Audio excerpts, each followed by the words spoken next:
Now, like I said, they pretty much changed the script, the ending of the match during the match. They called the audible. Now, whether or not that's true, whether you want to believe sites like Hustler, people like Dave Meltzer, whatever, the thing is, this really shocked a lot of people. Because as soon as the pinfall happened, this is what a lot of people look at. Some people say the bell didn't ring automatically. Okay, didn't ring automatically in the first place. Okay, I heard it ring right as soon as the match ended. Right as soon as we got to 3, the bell rang. I think if you want to look at controversy, you got to see how quickly that bell rang after the match. After that, I mean, it's almost like you had a 1, 2, 3, ding, ding, ding, ding, ding, ding, ding, and that was it. Instead, you have a 1, 2, 3. Then you have a ding, ding, ding. That's it. But this way, ding, ding, ding. And it's like, everybody was speechless. Nobody knew exactly what was going on. It was inaudible, apparently. And, so it was, again, like I said, it was surprising. Now, I will say this. I like the fact that the fans and the announcers and everybody showed the respect to Undertaker that he deserved. I like how they said, they kept chanting his name. They said, "Thank you, Taker." And to that one person that said, "You suck" to the Undertaker, you had one too many.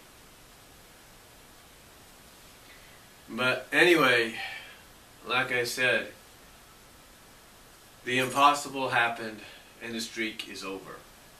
Or is it? Because if there is controversy going to be admired in this, I wouldn't be surprised if WWE capitalizes on it and says, you know what? We got to question whether or not it was broken and what really happened. Now, there are reports that when The Undertaker went to the back after the match, he kind of collapsed and was rushed to the hospital. Now, they say it's only a precautionary reason. Some say he's in serious condition. No one really knows. We'll find out more, find out the truth later on. But the thing is, I'm shocked. I mean, I'll tell you how shocked I am. As I got home and I'm watching the Daniel Bryan, Batista, Randy Orton match, and they're talking about all the things that have happened at Mania so far, and then they say, the streak, and then they mention the streak being broken. My reaction was like, what? Excuse me, what did I just hear? The streak was broken? That was my reaction. I was like, huh? They what? It was what? I couldn't believe it. Now, some might say and argue, oh, well, it's WrestleMania 30. They probably decided, hey, we get to maybe one of our anniversary Manias, let's have it end. Yeah, you pretty much had a lot of other Mania anniversaries before this. You had 20 and 25 you could have ended it at. You didn't. You could have ended it last year if you wanted to when he faced CM Punk. You didn't. But you decided to have him lose it to somebody that, like him, is part-time. Okay. And of course you got the reports that Taker wanted Lesnar to be the one to break the streak. But I'm not going to be surprised if Vince McMahon, with the rumors about him being pissed about what happened, and the fact that the match did not go the way it was originally supposed to go, does something to where he, maybe they, like I said, they create a storyline and say, here's an asterisk on the 1 because we can't really know if it counted or not as a loss. So we'll find out more tomorrow night maybe, and as the months go on. And if I know any Undertaker fans out there, and I'm one of them, but if I know any true Undertaker fans, and I know Jeff Shiegel's one of them, they're going to look at that and they're going to read the reports, and they're going to say, you know what? And they're going to be like, you know what? If these reports are true, I'm not going to even acknowledge that one loss. I'm going to say, you know what? 21-1. That's it. That's it. 21-0. That's what I'm going to look at. He's still undefeated. I'm not going to look at that loss to Brock Lesnar because I don't know if it was, straight up a decision by WWE or if it was something called on the fly by Taker or Brock or both. I'm not going to acknowledge that. I can already bet fans are going to do it. Now you might say, why would fans say these kind of things? Well, because the obvious thing is Taker always wins at Mania. So now you have that 21-1 streak. I mean, they have that one loss against him. Now, some people might say it could work. You could say, okay, who's going to be his 22nd victim at a WrestleMania, or who's going to be the second guy to beat him at WrestleMania? See, that's going to be the thing. That's going to be the new challenge. It's like, can somebody add a second loss to him at Mania, second loss to Taker at Mania, or would Taker add another victory? Because believe it or not, that one loss is not going to mean anything. What's going to mean more is the victories. And the victories, the 21 victories, outweigh the one loss. So pretty much they're going to say, yeah, the one loss happened last year to Brock Lesnar, but guess what? He's pretty much 21. He has pretty much his victories outweigh the loss. So it might work. Who knows? But still, it was really shocking, really surprising. But again, we'll never know exactly the truth until maybe down the line this week or something. And then, what a way to follow it up, right? We follow it up with the Divas Battle Royal. Well, not Battle Royal, but the Divas Vicky Guerrero Invitational. And I thought it was okay. The girls actually looked, well, except for Eva Marie, the girls actually looked pretty good. And I'm not just talking looks and body-wise. Woo! I'm talking, these girls looked good in ring-wise, believe it or not. And I gotta give credit to the Bellas. Apparently they're taking lessons from Daniel Bryan. Yeah, apparently they're taking lessons from Daniel Bryan. Because they both did a suicide dive on all the other divas. And give, give Natalya and I think maybe Naomi and I think Tamina some credit for that triple suplex powerbomb. That Tower of Doom. I mean, some fans did rise for that. That was pretty cool. So I thought basically out of all the diva matches they have had throughout the years at Mania recently, it's going to be hard to believe. I thought this was good. And if you're an AJ Lee fan, you got your wish. AJ still is champion. And we'll see how much longer it will last. Let's not forget who she tapped out. It was Naomi. So you might have Naomi come back tomorrow night on Raw, if not at Extreme Rules, and probably win. I think what's going to happen, though, is I believe they're saving AJ maybe for Emma, maybe Brie, and maybe even Paige. Who knows? But anyway, I thought out of all the diva matches they've had throughout the years at Mania, this was probably the best one they've had so far, and that's hard to say. That's hard to say. And yes, AJ Lee did retain. But what was funny, though, is the news that we got after Mania, and that is Vicky Guerrero will be leaving the company after this week. So, best of luck of her and her new future endeavors. Anyway, then after that, we get to the WWE. We have a backstage promo where basically we have a burying of the hatchet with Piper, now Yosemite Sam looking Paul Orndorff, Hulk Hogan and Mr. T, Pat Patterson involved in there, and Mean Gene was there as well. So, nice, decent little moment there and everything. And then, of course, we get to the main event. And I have to say, this was a pretty damn good triple threat match. Thought it was pretty damn good. And once again, in-ring action was great. Well, Batista still needs to practice, or still needs to retrain, because he hasn't really been in big match opportunities like he was tonight that much. So Batista still needs to work out the kinks. But really a decent match. Storyline wise it was good. Storyline psychology wise it was good. Again, going back, I think the three matches that have had the best storyline psychology involved, storytelling psychology, were the beginning, the middle, and the end.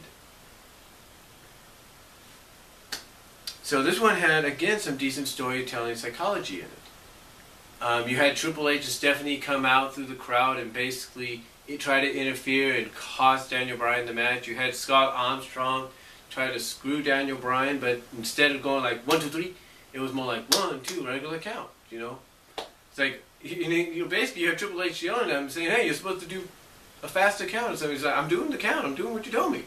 It's like Scott Armstrong thinking, "Wait a minute, I'm doing what you're telling me." So basically he gets, but then of course Daniel Bryan knocks out Scott Armstrong and everything. But point is, this match had some decent in-ring action, courtesy of course by Daniel Bryan and Randy Orton. Batista, it was okay, but I think he still has to work out some ring rust, if you know what I mean. Because this was not a good, match, not a good in-ring presentation by Batista match-wise. And this is supposed to be the main event, and he's supposed to be in the main event of WrestleMania. So, overall good in-ring psychology. I did like the double team move by Batista and Orton on Daniel, with Batista standing on the announce table, and he lifts Daniel up for basically a jackknife Batista bomb, if you will, and Orton comes off he's on the other announce table, and basically as Batista's, basically dead drop, just jackknifing Randy Orton down, you have Randy catch him, boom, for the RKO, but also injure himself. So that was a pretty cool moment. I will say that, pretty cool moment. But again, all part of that storytelling psychology, especially when you had Daniel Bryan getting carted off on the stretcher, but you have him fighting off saying, "No, I'm not leaving. I don't want to go. I still want to compete." And that's what he did. Now, he did have some good moments in ring-wise, not just against Batista and Randy, but when Triple H and Stephanie interfered. You actually had him perform a suicide dive, not just on Triple H, not just on Scott Armstrong, but on Stephanie McMahon. Stephanie McMahon took a bump tonight. In something we haven't seen in a while, man bumping, taking down woman. Go figure.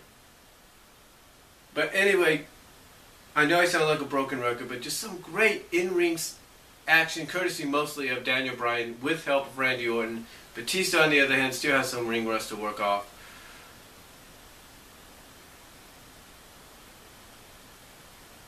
Storytelling-wise, great storytelling psychology as well in this match. And in the end, the WWE made the right choice. They made the right call. And Daniel Bryan did go over in this match. And Daniel Bryan is the new WWE World Heavyweight Champion. They made the right call. And I did like how they made it happen. They made him win the title by making Batista tap. Making the guy that basically they were pushing since he came back, and basically putting the rocket ship up his butt since he came back. They had Daniel Bryan tap him out as basically, in my opinion, as them saying to the universe and the fans, "Hey, we were wrong. We were backing the wrong guy. We thought we were, and we were wrong. Here is our gift to you." So, yeah, overall, great, decent match, great storytelling, psychology. Overall, this WrestleMania I thought was a better WrestleMania. Probably one of the better WrestleManias they've had in a while. Was it better than last year? Maybe a little bit. But that all depends on certain matches. Taker's match with CM Punk last year was way better than his match with Brock this year. Triple H's matches with Daniel this year was on par with his match with Brock, maybe a little better than his match with Brock last year. The Shields match was way different than last year. They had a decent match at the opening of Mania last year. Basically, they basically were established as the dominant babyface force now, with a super squash of the veterans, Kane and the Outlaws. So overall, though, like I said, probably one of the better Manias they've had, and I think worthy of being an anniversary Mania, being a WrestleMania anniversary show. So if I was to give this a grade, I'd say I'd give it an A. Not an A+, but I'd give it an A. I know some people might give it lower, but that's your opinion. I did like the Hall of Fame. I did like the introduction of the Hall of Fame, the 2014 Hall of Fame class. I like how Warrior, he got a big pop when he was the last one introduced. So overall, decent Wrestlemania, worthy of grade wise of an A, and rating wise, I'd have to say maybe a 9 out of 10, perhaps, maybe in that category. Call me crazy, but I thought it was good.